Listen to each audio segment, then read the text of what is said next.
এমন সম্ভাবনা আগেই শোনা গিয়েছিল 17 তারিখের ডুরান্ড কাপ ডার্বিতে মোহনবাগানের মনবীর সিং এবং কিয়ান নাসিরি খেলতে পারবেন না। সেটাই সত্যি হলো।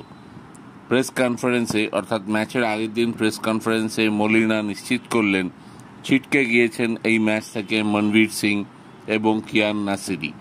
শেষ মুহূর্ত অবধি চেষ্টা করেও তাদের ম্যাচ ফিট করে তোলা যায়নি। সবে মরশুমের প্রথম দিক, এখন জোর করতে চান না মলিনা। এই প্লেয়ারদের জোর করে ডার্বি খেলাতে গেলে উল্টে হিতে বিপরীত হতে পারে, চোট বেড়ে যেতে পারে, যাতে পরের দিকে গিয়ে তাদের অবস্থা খারাপ হতে পারে, দলকে ভুগতে হতে পারে, কারণ দুজনেই দলের জন্য খুব ইম্পর্ট্যান্ট ফুটবলার।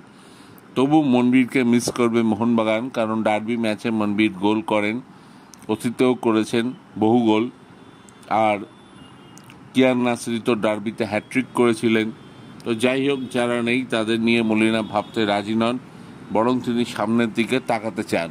আর জেসন কামিংস প্রেস কনফারেন্সে এসেছিলেন, তিনি পরিষ্কার জানিয়ে দিয়েছেন ডার্বিতে মোহনবাগানই ফেভারিট। অন্তত তার এটাই মনে হয় এই ডার্বি খেলে। তিনি নিজের দল নিয়েই ভাবতে চান, ইস্টবেঙ্গলকে সম্মান করেন, তবে ভয় পাওয়ার মতো কিছু নেই।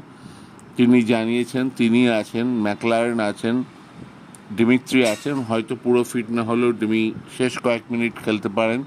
ডিফেন্সের জোড়া বিদেশি আছে, টম এবং অ্যালবার্তো, তাই মোহনবাগানের ভয় পাওয়ার কিছু নেই। সাহাল আছেন, আপুইয়া আছেন, থাপা আছেন।